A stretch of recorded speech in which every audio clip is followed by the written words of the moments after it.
तो आप सभी ने काफ़ी क्वेश्चंस देख चुके हैं। 125 क्वेश्चंस आपने देख लिया है और बाकी के क्वेश्चंस भी हम देख लेते हैं। और ये आई थिंक मेरे ख्याल से उसके लास्ट वीडियो है। और भी क्वेश्चंस मिलेंगे तो ज़रूर आपको लेकर आएंगे। 150 क्वेश्चन तो आपके लिए लेकर आया ही है। अदर भी क्वेश्चंस अगर मिलते हैं तो वो भी ज़रूर आपके ये जो प्लेलिस्ट है बिल्डिंग सर्विस का उसमें आपको मिल जाएगा। ठीक है, तो चलिए स्टार्ट कर देते हैं। और एक रिक्वेस्ट था कि जितने भी आपके दोस्त मित्र हैं उनको शेयर करना ना भूलें। सबको शेयर कर दीजिए और सबको यहाँ पर लेकर आइए कि ताकि उनको ये बेनिफिट मिल सके। आप देख रहे हैं तो आपको बेनिफिट मिल रहा है, बट ये चीज़ें अगर आप दूसरे दोस्त मित्र को शेयर करें तो उनको भी बेनिफिट मिलेगा। सिर्फ अपने बेनिफिट के चक्कर में मत रहिए, दूसरों को भी बेनिफिट दीजिए। ठीक है, तो चलिए स्टार्ट करते हैं। 126 नंबर का क्वेश्चन क्या बोल रहा है। The recommended design sky illumination value for warm humid climate is कितना होता है। ठीक है, वार्म ह्यूमिड क्लाइमेट के लिए जो स्काई इल्यूमिनेशन वैल्यू जो होता है उसकी डिजाइन की वैल्यू कितनी होती है, तो वो होती है 9000 याद कर सकते हैं, 9000 होता है। ठीक है, कितना होता है 9000। 127 नंबर का क्वेश्चन देखिए। The recommended design sky illumination value for hot dry climate. अभी देखिए वार्म वार्म माने भी गर्म होता है, लेकिन वार्म ह्यूमिड क्लाइमेट है। ठीक है, यहाँ पे हॉट ड्राई क्लाइमेट है। ठीक है, वार्म ड्राई क्लाइमेट भी बोल सकते थे लेकिन चलेगा। हॉट ड्राई है, वहाँ पर ह्यूमिड था, यहाँ पे ड्राई क्लाइमेट है, तो उसका करेक्ट ऑप्शन होता है 10500। कितनी वैल्यू होती है sky illumination value design recommendation के लिए, किसके लिए, हॉट ड्राई क्लाइमेट के लिए जो होता है वो 10500 होता है। नेक्स्ट 128 नंबर का क्वेश्चन देखिए। Sky illumination value design recommend करता है किसके लिए, कंपोजिट क्लाइमेट के लिए, मतलब दोनों कंपोजिट हो, दोनों का तालमेल हो, तो वो होता है 8000। कितना होता है 8000, तो 8000 ये याद कर सकते हैं। ठीक है, नेक्स्ट की बात देख लेते हैं। नेक्स्ट क्वेश्चन 129 नंबर का क्वेश्चन देखिए क्या बोल रहा है। 129 नंबर का क्वेश्चन ही बोल रहा है टेम्परेचर क्लाइमेट के लिए जो sky illumination value design recommend करता है वो कितना करता है 9000। ठीक है, 9000 करता है, ये याद कर सकते हैं। 130 नंबर का क्वेश्चन क्या बोला है। The percentage of dead part of day light illumination at a point in the interior of the given plane which is received directly from the sky is called। ठीक है, डायरेक्टली स्काई से receive होता है तो उसको क्या बोला जाता है, तो उसका स्काई कंपोनेंट बोला जाता है। क्या बोला जाता है, स्काई कंपोनेंट बोला जाता है।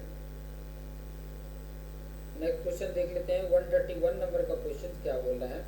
द रेशियो या परसेंटेज बोल सकते हैं of that part of the day light illuminate at a point on a given plane which is received by direct reflect from external surface is called। तो उसको क्या बोला जाता है, तो एक्सटर्नल रिफ्लेक्ट कंपोनेंट बोला जाता है। एक्सटर्नल रिफ्लेक्ट कंपोनेंट बोला जाता है। नेक्स्ट 132 नंबर का क्वेश्चन क्या बोल रहा है। 132 नंबर का क्वेश्चन बोल रहा है the ratio या percentage of that part of the daylight illumination at a point in a given plane which received by direct reflect or inter reflection from the internal surface। यहाँ पे internal surface और इसके पहले external surface की बात कर रहा था, तो यहाँ पर internal reflection या internal surface की जो बात कर रहा है तो वो आ जाएगा आपका internal reflected component। उसके लिए external reflected component था, इसमें internal reflected component है। नेक्स्ट बोला है कि in which case artificial lighting is necessary. किस केस में आर्टिफिशियल लाइटिंग की जरूरत होती है। यहाँ पर डी ऑप्शन बता रहा है, तो यहाँ पर डी ऑप्शन जब बता रहा है तो इसके लिए हम देखेंगे कि कौन सा आंसर होगा। पहला देखिए डी ऑप्शन में ऑल ऑफ द वो मतलब सभी यहाँ पर राइट है, लेकिन कंडीशन देख सकते हैं आर्टिफिशियल लाइटिंग के लिए आवश्यक जो कंडीशन केस है। पहला बोला है कि where the recommended illumination level have to be obtained by artificial light only, have to obtained by artificial light only। ठीक है, दूसरा पॉइंट ये बोल रहा है कि to supplement daylight when the level of illumination falls below the recommended value, ये भी बात सही है। वेयर विजुअल टास्क में डिमांड और हायर लेवल ऑफ इल्यूमिनेशन तब जरूरत होती है। ठीक है, तो ये पॉइंट आपने याद रख सकते हैं। नेक्स्ट आगे बढ़ते हैं। 134 नंबर का क्वेश्चन क्या बोल रहा है? Which one is not a type of metal filament lamp? इनमें से कौन है जो मेटल फिलामेंट लैम्प नहीं है? मतलब बाकी होंगे, कौन नहीं है? तो इसमें बी और सी ये दोनों नहीं है, क्योंकि डी ऑप्शन राइट है। तो ये लो प्रेशर टाइप और हाई प्रेशर टाइप वाला ये दोनों नहीं है, मतलब ये करेक्ट ऑप्शन है। ठीक है, डी ऑप्शन। वैक्यूम टाइप जो होता है वो मेटल फिलामेंट लैम्प का टाइप होता है। याद रख लेना कि कौन सा होता है, वैक्यूम टाइप जो होता है वो मेटल फिलामेंट लैम्प के लिए होता है। ठीक है, याद कर सकते हैं। 135 में क्या बोला है? 135 which is the type of incandescent lamp? Incandescent lamp किसको बोला जाता है? ठीक है, इनमें से कौन है? तो वो है carbon filament lamp. Carbon filament lamp. 136 देख सकते हैं, necessity of ventilation is. Ventilation के लिए जो आवश्यक है वो क्या है? तो ऑल ऑफ द एबो है, मतलब ऊपर जितने वो सब है। ये ऊपर भी क्वेश्चन देख लिए। Removal of carbon dioxide to supply fresh air rich in oxygen और टू कंट्रोल डस्ट। ये इस पर्पज के लिए हम वेंटिलेशन ज़रूरत होती है, हमें लगाने की रखने की ज़रूरत होती है। नेक्स्ट 137 नंबर क्वेश्चन देख लिए। 138 नंबर का क्वेश्चन देखिए। यहाँ पर रिक्वायर्ड की बात किया है, यहाँ पर भी रिक्वायर्ड की बात किया है। वहाँ पर नेसेसिटी बात कर रहा था, यहाँ पर रिक्वायरमेंट वेंटिलेशन की बात कर रहा है। तो यहाँ पर एयर चेंज, ह्यूमिडिटी और क्वालिटी ऑफ एयर के लिए होता है। तो डी ऑप्शन यहाँ पर राइट बोल रहा है। ठीक है, ऑल ऑफ द वो मतलब ये उसके लिए वेंटिलेशन के लिए जो रिक्वायरमेंट होता है वो एयर चेंज होता है, ह्यूमिडिटी भी होती है, क्वालिटी ऑफ एयर भी होता है। ठीक है, अब यहाँ पर थोड़ा सा ध्यान दीजिए। ये कुछ तो क्वेश्चंस आपको रिपीटेड भी दिख रहे हैं, जैसे ये वाला भी अभी 139 भी रिपीटेड क्वेश्चन दिख रहे होंगे। The minimum and maximum rate of air change is 60 per hour. ठीक है, इज 60 पर आवर होता है। तो मिनिमम और मैक्सिमम जो रेट होता है एयर चेंज का, ठीक है, वो क्या होता है? तो वो होता है 1 और 60। मिनिमम 1 होता है और मैक्सिमम 60 होता है। 60 पर आवर अगर है तो। ठीक है, नेक्स्ट 140 क्वेश्चन नंबर अगर आप देखेंगे, एज पर IS 3362/1965 रिकमेंड करता है the following air change in residential building for living room. जो लिविंग रूम होता है और उसका कितना होता है? तो मिनिमम 3 होता है। कितना होता है? मिनिमम 3 होता है। ये ध्यान में रखेंगे। नेक्स्ट 144 नंबर का क्वेश्चन क्या बोलता है? 141 है, सॉरी 144 नहीं है, 141 है। क्या बोल रहा है? एज पर IS की बात कर रहा है, remote air change in residential building for bathroom की बात कर रहा है। रेसिडेंशियल बिल्डिंग में जो बाथरूम के लिए जो है वो कितना है? तो वो होता है मिनिमम 6 होता है। इसमें कितना होता है? मिनिमम 6 होता है। और वही रेसिडेंशियल बिल्डिंग में पैसेज के लिए जो होता है वो कितना होता है? No need. पैसेज के लिए कोई नीड की कोई ज़रूरत नहीं होती है, नो नीड। ठीक है, नेक्स्ट क्वेश्चन है 143। देखिए ये किसके लिए? किचन के लिए है। तो किचन के लिए जो ज़रूरत होता है वो कितना होता है? कोड, मेन तो कोड आप याद कर सकते हैं कि ये कोड भी पूछ सकता है क्वेश्चन में। 3362/1965 है। ठीक है, IS कोड है। और एयर चेंज की बात कर रहा है रेसिडेंशियल बिल्डिंग में, किसके लिए? फॉर किचन के लिए। तो वो होता है मिनिमम 3। ठीक है, किचन के लिए मिनिमम 3 होता है। नेक्स्ट 144 नंबर देखिए। 144 क्या बोला है?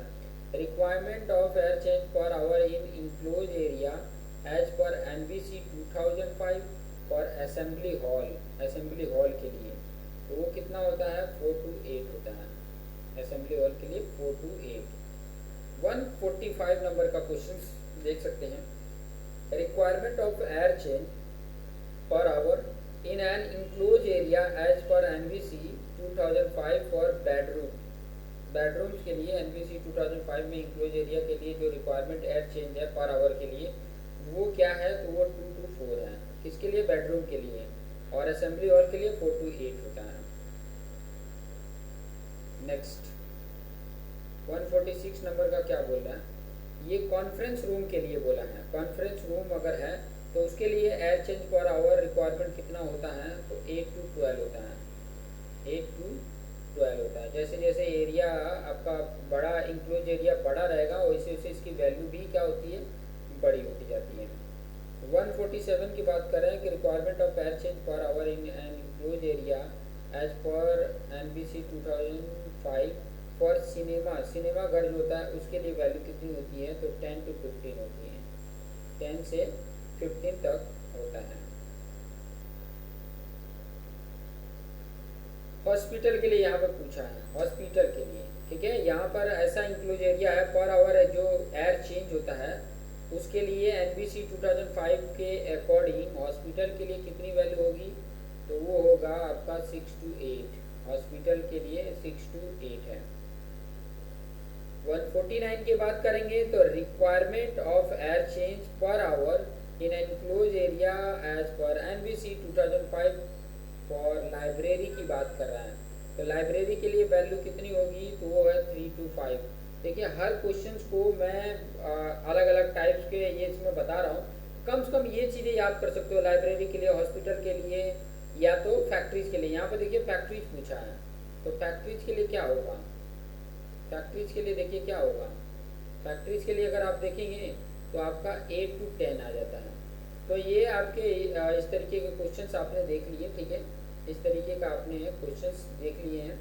तो ऐसे क्वेश्चन में ये छोटे छोटे पॉइंट याद रखना है। फॉर फैक्ट्री के लिए क्या होगा, एज पर NBC 2005 में एयर चेंज पर आवर का रिक्वायरमेंट जो है वो इस तरीके से याद कर सकते हैं कि लाइब्रेरी के लिए क्या होगा, रेसिडेंशियल बिल्डिंग है, हॉस्पिटल है, बाथरूम है, बेड है, किचन है, इसके लिए क्या वैल्यू हो सकती है, वो सीधे एक नोटबुक में लिख कर और आप बना सकते हैं, कि ताकि आपको आइडिया मिल जाए कि इस तरीके के क्वेश्चन आने की प्रोबेबिलिटी है। कोई 2 क्वेश्चन या 3 क्वेश्चन इसमें से दे सकता है, तो फिर बाद में आपके 2-3 मार्क्स इधर से उधर नहीं जाए। इसके लिए बेस्ट है कि आप नोटबुक में भी एक बार लिख लें, कि ताकि आपको आइडिया रहे कि ये इसके लिए है बेनिफिट। एक बार आपने देखा, दूसरी बार नोटबुक में लिखा, और तीसरी बार तो आपको ऐसे ही याद हो जाएगा कि क्या है, क्वेश्चन तक भी याद हो जाएगा। तो इम्पोर्टेंट है कि आपका डेडिकेशन क्या है, इम्पोर्टेंट ये है कि आप कितना इम्पोर्टेंस देना चाहते हैं। इम्पोर्टेंस देंगे तो आपका एग्ज़ाम का मार्क्स आपको इम्पोर्टेंट देगा, अदरवाइज बहुत ज़्यादा मार्क्स भी हमें अच्छे नहीं लगते हैं, क्योंकि हमारे काम ही नहीं आता है। तो ये पॉइंट भी आपने ध्यान में रखना है। तो आपका ये जो वीडियोस थे, ये चीज़ें आपने देख लिया, ठीक है। और भी जो सब्जेक्ट है उनके वीडियोस भी आपको बहुत जल्दी मिल जाएंगे, ठीक है। और जो डिग्री डिपार्टमेंट में हैं, ठीक है, उनके लिए भी बहुत जल्दी वीडियोज लेकर आ रहे हैं। उनके जो फाइनल ईयर वाले स्टूडेंट हैं उनके लिए भी ये वीडियोज लेकर आ रहे हैं। तो देखते रहिए और अपने आप को बेस्ट बनाते रहिए। Thank you for watching this video.